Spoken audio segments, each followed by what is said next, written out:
سے عرض کرنی ہے۔ ایک تو ان طلباء کے لیے باتیں کہنی ہے جنہوں نے آج کا یہ پروگرام بڑے ہی خوبصورت انداز میں پیش کیا اور مسلسل یہ پیش کرتے آ رہے ہیں، اور انشاءاللہ یہی بچے آگے چل کر اس ملک کی اور قوم کی خدمت کرنے والے بنیں گے انشاءاللہ۔ تو پہلی بات تو ہم ان بچوں سے کہنے جا رہے ہیں کہ 4 چیزیں آپ اپنے اندر پیدا کر لیں۔ اگر 4 چیزیں آپ نے اپنے اندر پیدا کر لی تو آپ اپنے وقت کے علامہ رشید احمد گنگوہی بن سکتے ہیں، حاجی امداد اللہ مہاجر مکی بن سکتے ہیں، مولانا قاسم نانوتوی بن سکتے ہیں، اور ان سے پہلے کے جو علماء اور اسلاف گزرے ہیں علامہ ابن تیمیہ بن سکتے ہیں۔ یعنی جو آپ بننا چاہیں بن سکتے ہیں، لیکن 4 کام اس کے لیے آپ کو کرنے ہوں گے۔ اور سامنے بھی کچھ نوجوان بیٹھے ہوئے ہیں اور کچھ طالب علم کے انداز میں کچھ لوگ بیٹھے ہوئے ہیں، وہ سب ان 4 باتوں کو پہلے غور سے سن لیں، پھر اس کے بعد انشاءاللہ 1-2 پیغام جنرلی طور پر ہم دے کر اپنی بات کو مکمل کر دیں گے۔ ہم نے اپنے اساتذہ سے جو کچھ پڑھا، جو کچھ سیکھا، اس کی روشنی میں ہم کہنے جا رہے ہیں کہ ہر پڑھنے والا 4 کام کرے۔ پہلے تو یہ کہ اپنی نیت کو خالص کر لے کہ ہم اللہ کی رضا کے لیے پڑھ رہے ہیں، جس کو اصطلاح میں اخلاص نیت کہا جا سکتا ہے۔ ہر پڑھنے والا یہ طے کر لے کہ ہم دنیا کمانے کے لیے نہیں، لوگوں کو راضی کرنے کے لیے نہیں، اور اپنے آپ کو عالم اور فاضل اور حافظ، ماسٹر اور انجینئر کہلانے کے لیے نہیں، بلکہ ہم جو کچھ بھی حاصل کر رہے ہیں اس حاصل کرنے کے پیچھے صرف ایک مقصد کار فرما ہے، وہ اللہ کیسے ہم سے راضی ہو جائے۔ نیت کو خالص کر لینا ہے، پہلا کام تو یہ کرنا ہے۔ دوسرا کام اجتناب، سمجھ لیجئے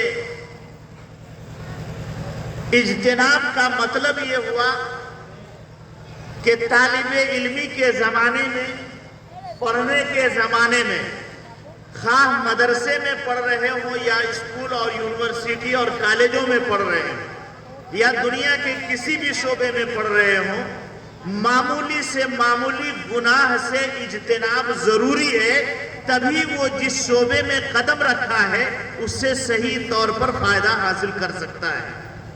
اور خاص طور سے مدرسے میں جو قرآن اور حدیث کی تعلیم دی جاتی ہے، وہاں تو گناہ کا شائبہ بھی اگر آ جاتا ہے تو قرآن چونکہ آخری اور لازوال کتاب ہے، ساری کتابوں کا مالک ہے اور افضل الکلام ہے وہ، اس لیے گنہگاروں کے سینے میں وہ کلام محفوظ نہیں ہو پاتا ہے۔ اور اسی طرح حدیث چونکہ آقا صلی اللہ علیہ وسلم کی زبان سے نکلے ہوئے مبارک کلمات ہیں اور قرآن کریم کی تشریح ہے، لہذا گنہگاروں کو اس کا علم نہیں دیا جاتا ہے۔ اور جو دنیاوی علوم حاصل کرتے ہیں، اگر وہ بھی گناہوں میں لطمت ہوں گے تو یقین جانیے کہ دنیاوی علوم سے بھی جس انداز میں اس کو نفع ملنا چاہیے نہیں مل سکتا۔ ہمارے جو 4 ائمہ گزرے ہیں ان میں ایک بڑے امام ہیں، امام شافعی رحمۃ اللہ علیہ،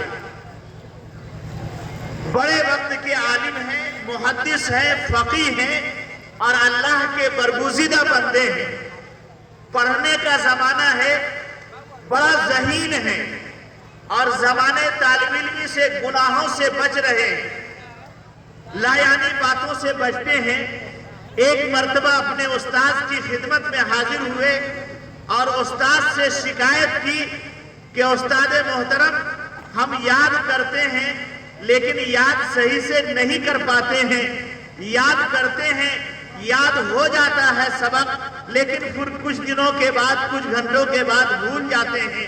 جو آج کل طلبہ میں اس کی بیماری عام ہو گئی ہے, چاہے وہ مدرسے کے طلبہ ہوں یا اسکول کے طلبہ ہوں, وہ پڑھتے ہیں اور بھول جاتے ہیں.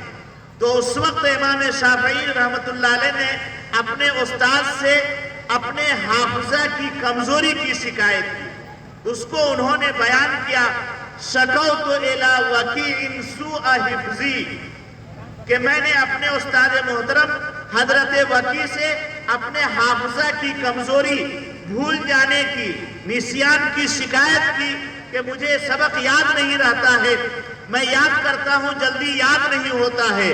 فَأَوْصَانِي إِلَىٰ تَرْكِ الْمَعَاصِي, تو ان کے استاد نے اپنے اس شاگرد کو وصیت کی کہ تم گناہ چھوڑ دو, معاصی کے کام چھوڑ دو.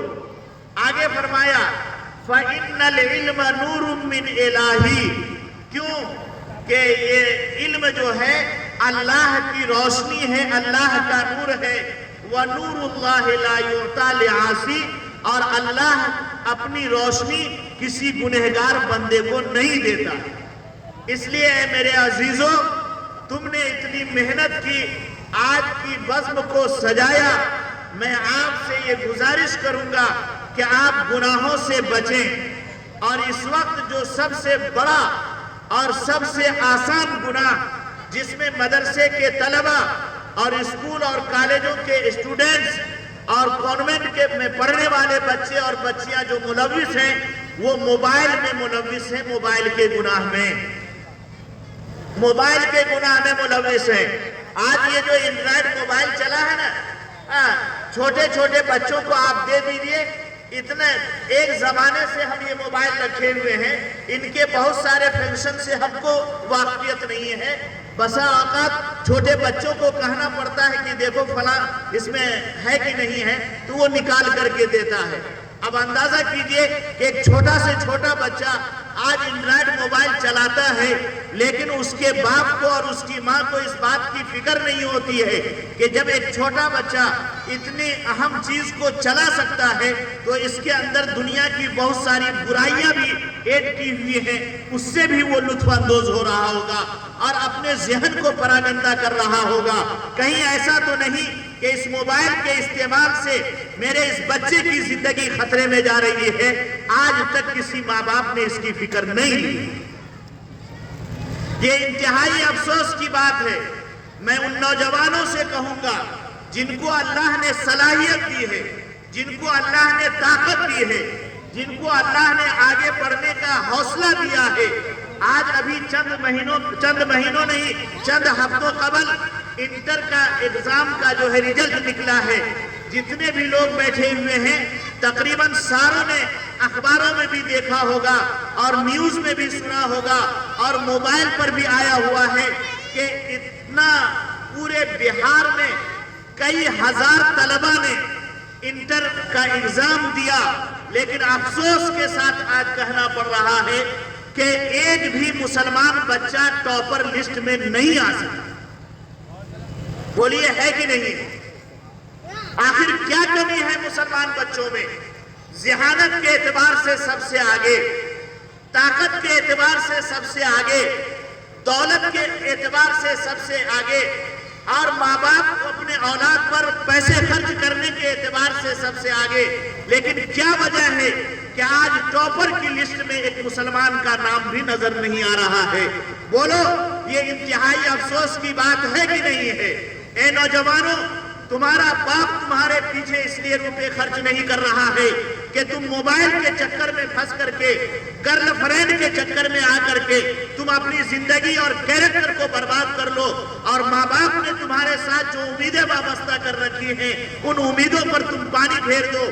یاد رکھو, تم موبائل سے کھیل سکتے ہو, ساتھیوں کے ساتھ انجوائے کر سکتے ہو, اور ماں باپ کو یہ باور کرا سکتے ہو کہ ہم کانوینٹ میں جا کر پڑھ رہے ہیں, ہم اسکول میں جا کر کے حاضری دے رہے ہیں, ہم پڑھنے کے علاوہ کوئی اور کام نہیں کر رہے ہیں. لیکن ان چکروں میں پھنس کر جو اپنا کیریئر برباد کر رہے ہو، بولو آگے چل کر کے ماں باپ کو تم کیا جواب دو گے؟ ماں باپ نے کو جو کچھ کرنا ہے کر گزرے گے، لیکن تمہاری جو اگلی زندگی آئے گی اور تمہاری جو گاڑی پھنسے گی، بولو اس کی نیا پار کون لگائے گا؟ کون لگائے گا؟ آج تمہارا باپ اگر 4 جگہ ٹیوشن لگائے ہو اور ہر ٹیوشن 1,000 کا اگر ہے تو ہر مہینے محنت کر کے، پسینے بہا کر کے، مزدوری کر کے، ایک وقت بھوکا رہ کر کے تمہارے ان 4,000 روپے ہر مہینے کے لیے انتظام کرتا ہے، اس امید کے ساتھ کہ میرا بیٹا کانوینٹ میں پڑھ رہا ہے، میرا بیٹا آگے چل کر کے کامیاب بنے گا، اور جب کامیاب بنے گا تو پھر آگے چل کر کے مجھے بھی راحت ملے گی، مجھے بھی خوشی ہوگی۔ لیکن جب نتیجے سامنے آتے ہیں اور رزلٹ دیکھا جاتا ہے تو افسوس ہوتا ہے کہ جس باپ نے اتنی محنت اور قربانی سے پیسے خرچ کیے، اس کے بیٹے نے اس کا کوئی صلہ نہیں دیا۔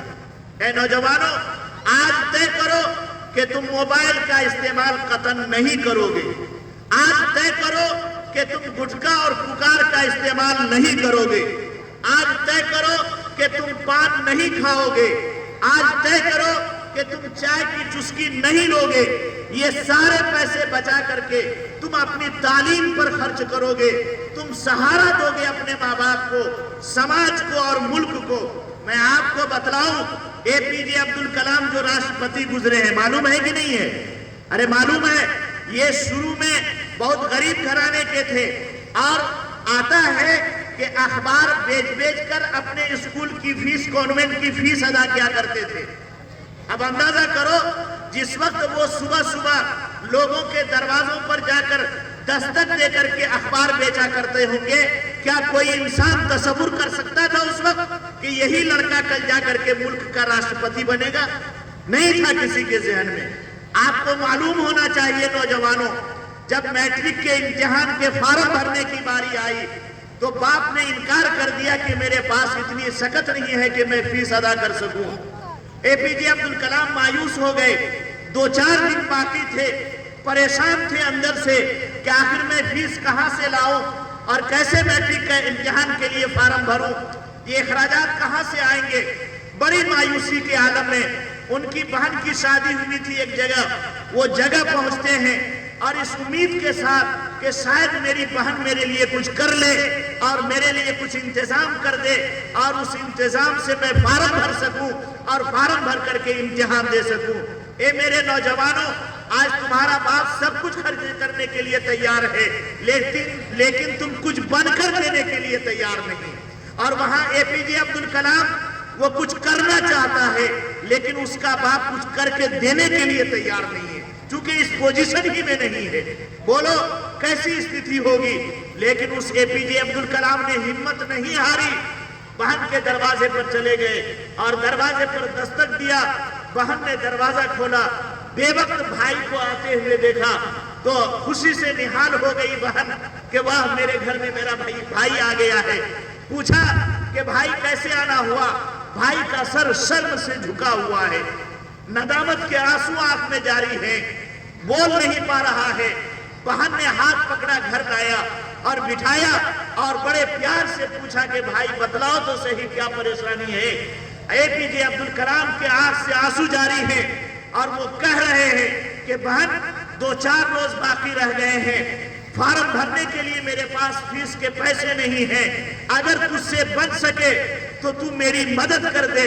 اب بولو کتنا مجبور انسان تھا، وہ اپنی بہن سے بھیک مانگ رہا ہے اور فارم بھرنے کے لیے اپنی بہن کے دروازے پر جا کر دستک دے رہا ہے، لیکن ہمت نہیں ہار رہا ہے، ہمت پست نہیں کر رہا ہے۔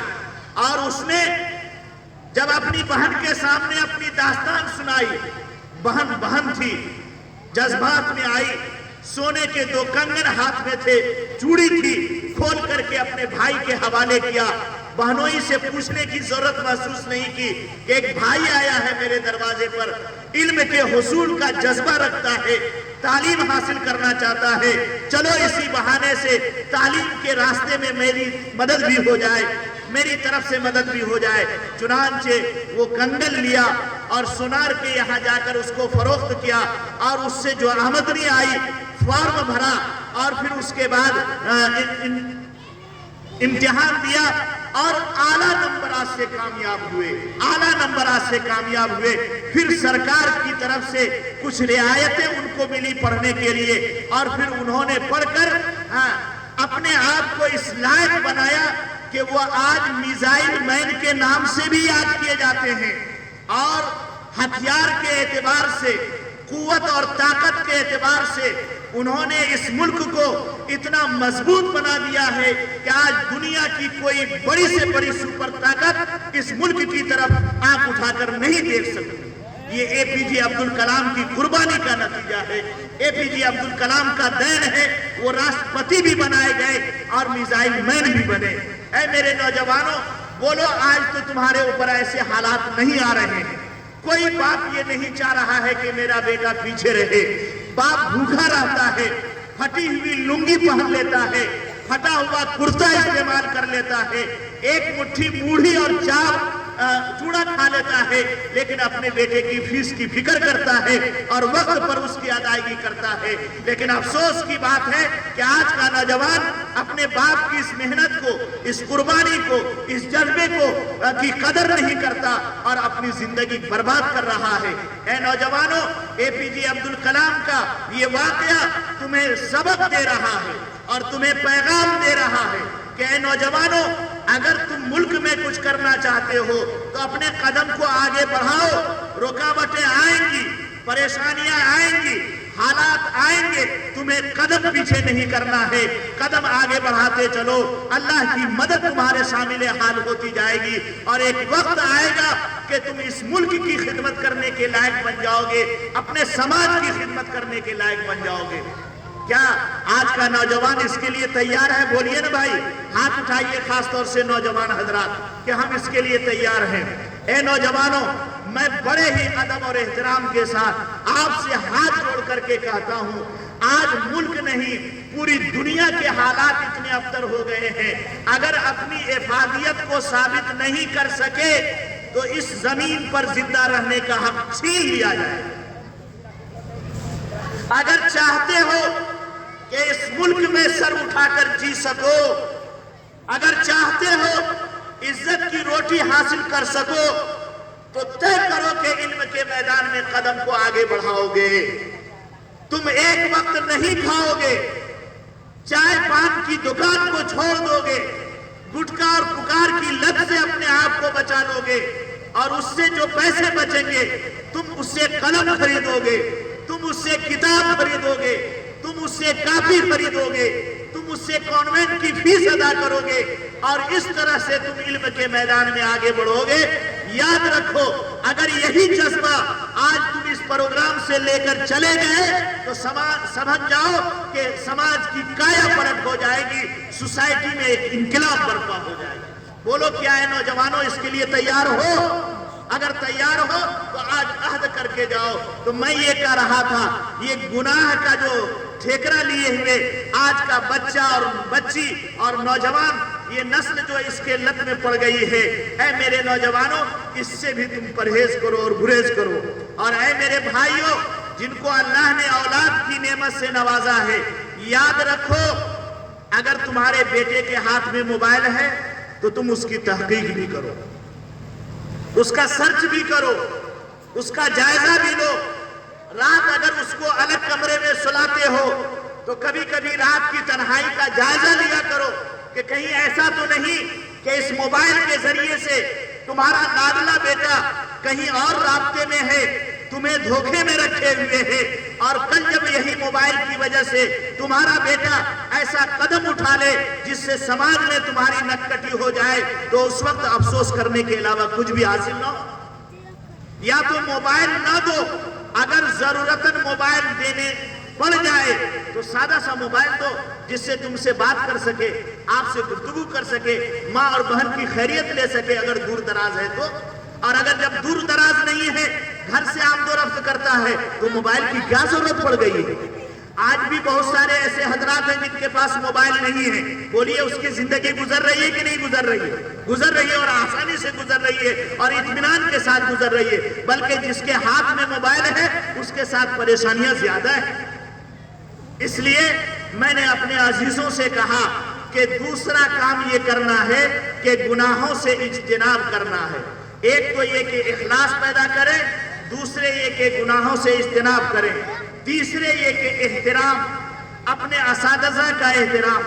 اسکول میں پڑھ رہے ہیں تو اپنے ٹیچر کا احترام، کانوینٹ میں پڑھ رہے ہیں تو کانوینٹ میں پڑھانے والے ٹیچر کا احترام، چپائی کا احترام، کتاب کا احترام، قلم کا احترام. ہم تو دیکھتے ہیں مدرسے میں تو خیر بہت حد تک ٹھیک ہے. دیکھیے نوجوان لوگ سائیکل پر چڑھ کر کے جاتے ہیں اور چوتر کے نیچے کتاب داب کر کے جاتے ہیں. بولیے جس کتاب سے تمہیں مقام اور مرتبہ ملنے والا ہے، جو تمہارے مرتبے کو بلند کرنے والا آلہ ہے، تم اس کو چوتر کے نیچے رکھے ہوئے ہو. بولو یہ کتاب کی بے ادبی ہے کہ نہیں ہے؟ جب تم کتاب کی بے ادبی کرو گے تو کتاب تمہیں کیا علم دے گا؟ کچھ بھی نہیں دے گا. استاذ کا احترام کرنا ہوگا. اگر استاد سے بدزبانی کر لو گے، استاد کی سنی انسنی کر لو گے، اگر استاد کے دل میں ذرہ برابر بھی تمہاری طرف سے میل آ گیا تو سوچو تمہاری زندگی بگڑ گئی، برباد ہو جائے گی.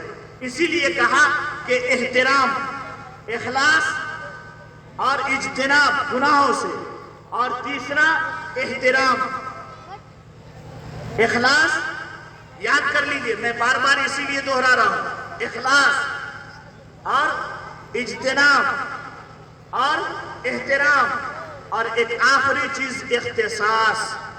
اختصاص کا مطلب یہ ہے کہ کسی ایک فن میں مہارت حاصل کرو. پورنیہ جاتے ہیں نا ڈاکٹروں کے پاس، بولیے نا بھائی، جاتے ہیں نا؟ وہاں ڈاکٹر کے پاس جاتے ہیں، یہ آنکھ کا اسپیشلسٹ ہے، یہ دانت کا اسپیشلسٹ ہے، یہ کان کا اسپیشلسٹ ہے، یہ پیٹ کا اسپیشلسٹ ہے. یہ نہیں سنتے؟ یہ ہڈی کا ماہر ہے، بولتے ہیں نا؟ ہاں، یہ دل کا ماہر، ہارٹ کا ماہر ہے.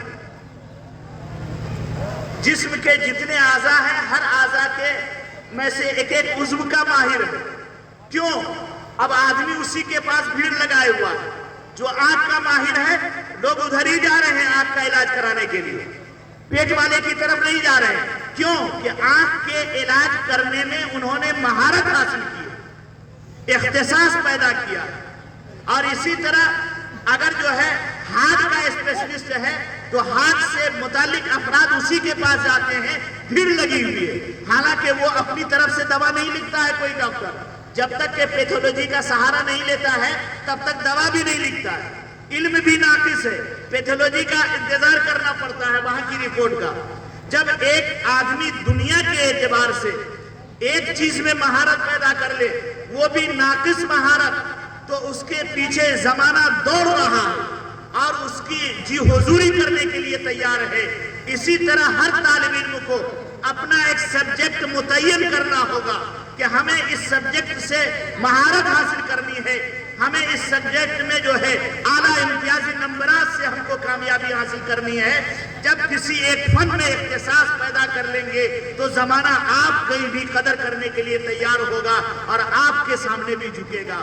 یہ چار باتیں خواہ مدرسے میں پڑھنے والے طلبہ ہوں یا اسکول اور کانوینٹ میں پڑھنے والے اسٹوڈنٹس ہوں، یہ چار باتیں نوٹ کر لیں کہ اخلاص، اجتناب، احترام اور اختصاص. یہ چار چیزیں اگر آپ نے اپنی زندگی میں پیدا کر لی تو یقین جانیے آپ ملک کے اعلیٰ عہدے پر بھی فائز ہو سکتے ہیں، بلکہ دنیا کی بڑی سے بڑی یونیورسٹیوں میں پڑھ کر اور دنیا کے بڑے سے بڑے عہدے حاصل کر سکتے ہیں. لیکن یہ چار چیزوں میں اپنے دل میں بٹھانا ہوگا. بولیے بٹھائیں گے کہ نہیں بٹھائیں گے؟ بٹھائیں گے. اور میں نے کہا تھا کہ چلتے چلاتے آپ سے بھی کچھ جنرلی بات ہم کرتے چلیں گے.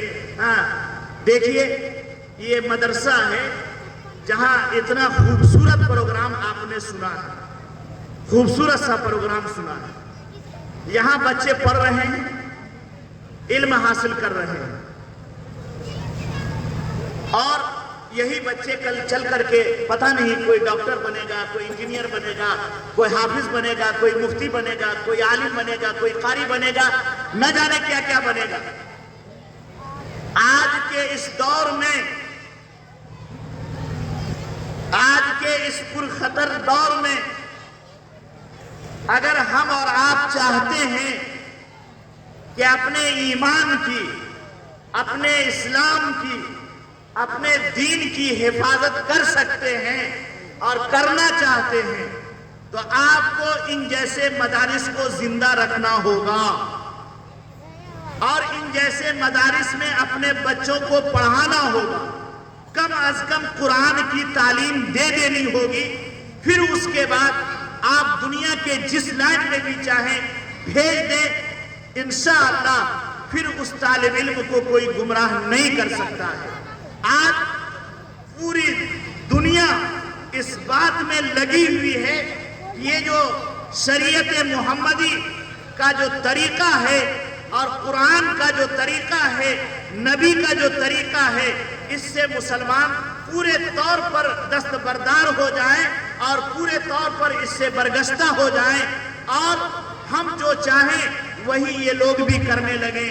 یاد رکھیے، اگر ہم نے اور آپ نے اپنے آنے والی نسل کی فکر نہیں کی تو آج کے بعد 10 سال آگے جائیے گا، قدم بڑھائیے گا تو ہماری یہی نسل ہمیں بھی نہیں پہچاننے کے لیے تیار ہو۔ اس لیے میرے بھائیوں، آپ مدارس کو زندہ کیجئے، مکاتب کو زندہ کیجئے اور اپنے بچے اور بچیوں کو قرآن ضرور پڑھائیے۔ پھر اس کے بعد کانوینٹ میں بھیجئے، اسکول میں بھیجئے، یونیورسٹی میں بھیجئے، جہاں طبیعت چاہے بھیجئے، کوئی حرج کی بات نہیں ہے، لیکن سب سے پہلے قرآن پڑھائیے۔ میں اپنی بات ایک بہت بڑے عالم اور اس ملک کو آزاد کرانے میں جس کا بہت بڑا کردار رہا ہے، بلکہ انہوں نے ایسے سپوت اور جیالے اس ملک کو آزاد کرانے کے لیے تیار کیے کہ اس کی مثال کم ملتی ہے۔ میں اس کی ایک بات کے ساتھ اپنی بات کو مکمل کرنے جا رہا ہوں۔ سنیے میرے بھائیوں، جس وقت یہ ملک انگریزوں کے غلامی میں تھا، علماء نے اس ملک کو آزاد کرنے کی جب فکر لی تو ایک نام آتا ہے شیخ الہند حضرت مولانا محمود الحسن دیوبندی رحمۃ اللہ علیہ۔ انہوں نے تحریک ریشمی رومان چلائی اس ملک کو آزاد کرنے کے لیے، لیکن کسی وجہ سے وہ تحریک ناکام ہو گئی اور آپ گرفتار ہو گئے اور گرفتار کر کے آپ مالٹا کی جیل میں قید کر دیے گئے۔ وہاں کئی سال آپ جیل میں رہے۔ جیل سے جب رہائی ملی اور رہائی پا کر کے جب آپ دیوبند واپس آئے تو علماء کی ایک بڑی جماعت، طلبہ کی ایک بڑی تعداد آپ کی خدمت میں حاضر ہوئی۔ آپ چارپائی پر لیٹے ہوئے تھے۔ جیل کی سختی، جیل کی صعوبت، وہاں کی پریشانی کو جھیل کر آئے تھے، جس میں انتہائی کمزور اور نحیف ہو گیا تھا۔ جب علماء کی جماعت آئی اور طلبہ آئے تو ایک بڑا مجمع سا ہو گیا اور ان حضرات نے کہا کہ ہم نے ایک پروگرام بنا رکھا ہے، اس میں آپ کو کچھ کہنا ہے۔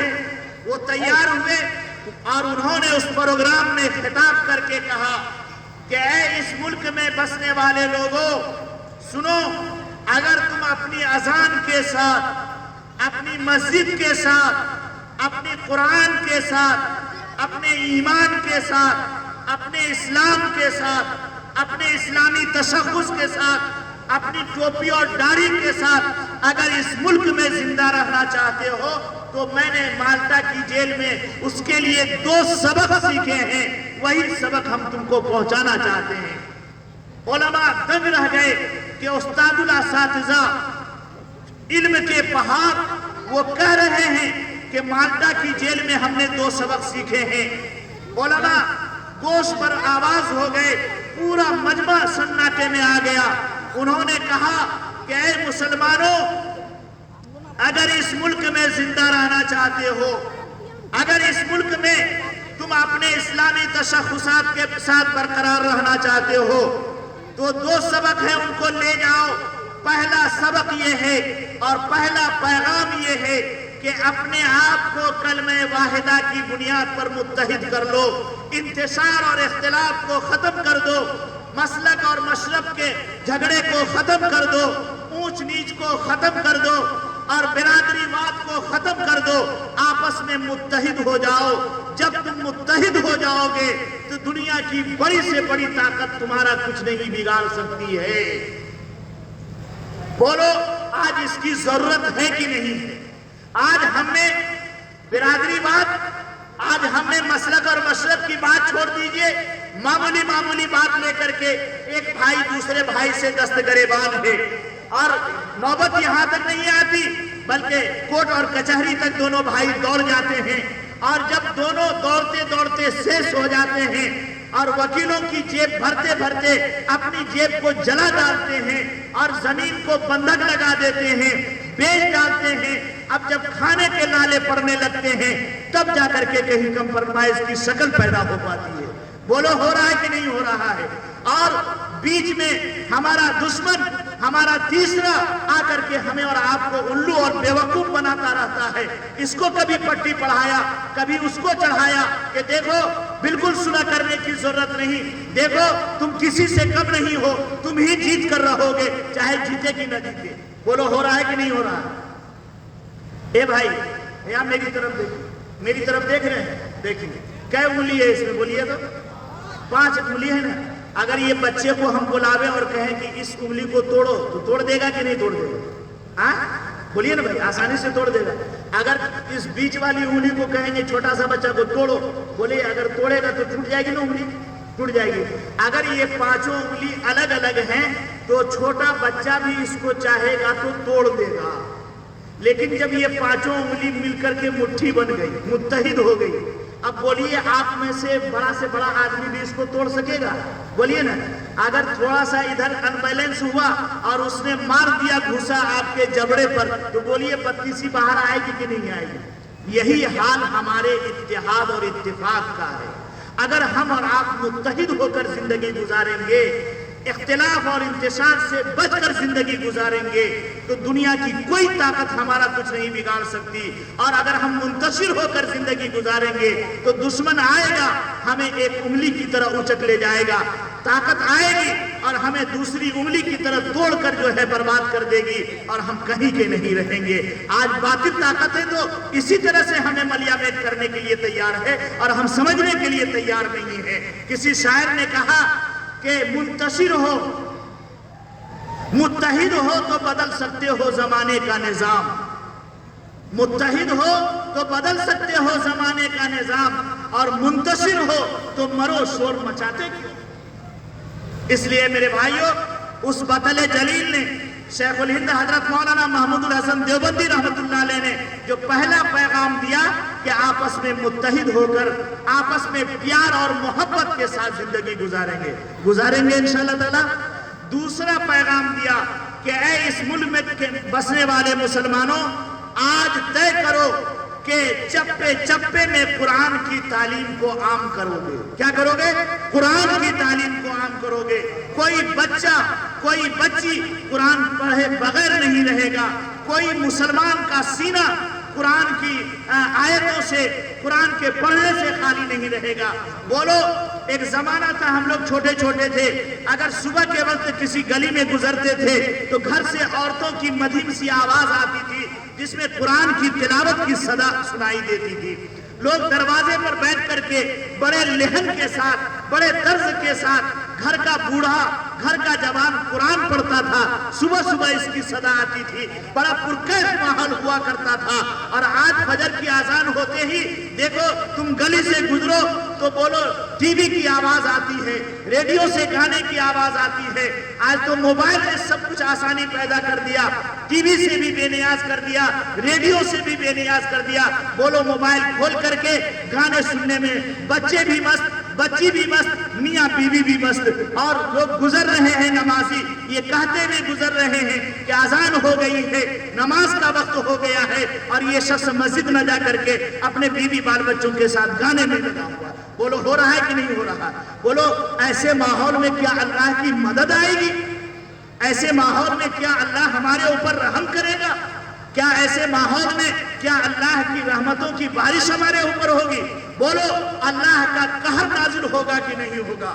ہم وہ سما اور وہ فضا بنا رہے ہیں جس میں اللہ کا قہر نازل ہو، لوگوں کا غضب آئے، غصہ آئے اور ہماری تباہی اور بربادی کے داستان لکھے جائیں۔ بولو یہ فضا ہم اور آپ ہموار کر رہے ہیں۔ اس لیے اے میرے بھائیوں، آج طے کرو کہ انشاءاللہ آپس میں پیار اور محبت کے ساتھ زندگی گزاریں گے اور اپنے بچے اور بچیوں کو سب سے پہلے قرآن کی تعلیم کے زیور سے آراستہ کریں گے۔ اور وہ حضرات جو قرآن نہیں پڑھ سکے ہیں، لمبی عمر ہو گئی ہے، آپ اپنے مدرسے کے استاد کو آ کر کے کہیے کہ 24 گھنٹے میں کم از کم آدھا گھنٹہ ہمیں بھی دیجیے تاکہ ہم بھی قرآن سیکھ سکیں۔ مسجد کے امام صاحب کو کہیے کہ آپ ہماری نماز پڑھاتے ہیں، آدھا گھنٹہ ہمارے لیے وقت نکالیے جس میں ہم قرآن پڑھ سکیں۔ یاد رکھو آقا صلی اللہ علیہ وسلم نے ارشاد فرمایا ہے، جس سینے میں قرآن نہیں وہ مرے گا تو منافق ہو کر مرے گا، منافق ہو کر مرے گا۔ اس لیے میرے بھائیوں، آؤ آج کے اس پروگرام میں جو میں نے 6 باتیں آپ کے گوشے گزار کی ہیں، انشاءاللہ ان 6 باتوں پر ہم سب عمل پیرا ہونے کی کوشش کریں گے۔ پہلا 4 کام جو ہے وہ طلبہ کے لیے ہے کہ اخلاص پیدا کریں گے، اجتناب کریں گے، گناہوں سے بچیں گے اور اختصاص پیدا کریں گے، کسی ایک فن میں انشاءاللہ مہارت حاصل کریں گے۔ اور چوتھے یہ کہ احترام کریں گے اپنے سے بڑوں کا، اپنے سے علم حاصل کرنے والوں کا، کتابوں کا اور قلم کا، ڈیسک کا، تپائی کا، ٹیبل کا، بینچ کا، اس کا بھی احترام کرنا ہوگا۔ اور جہاں آپ پڑھ رہے ہیں اس جگہ کے ذرے ذرے کا احترام اپنے سینے میں لانا ہوگا، تب جا کر کے نفع بخش علم آپ کے سینے میں آئے گا۔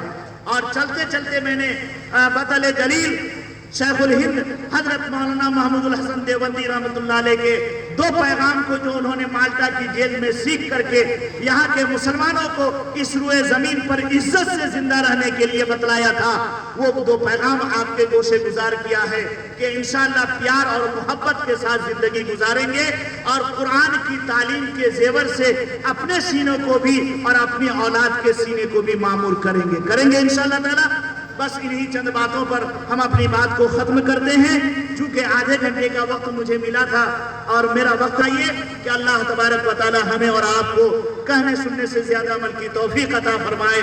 ربنا تقبل منا انک انت السمیع العلیم وتب علینا انک انت التواب الرحیم وآخر دعوانا ان الحمد للہ رب العالمین۔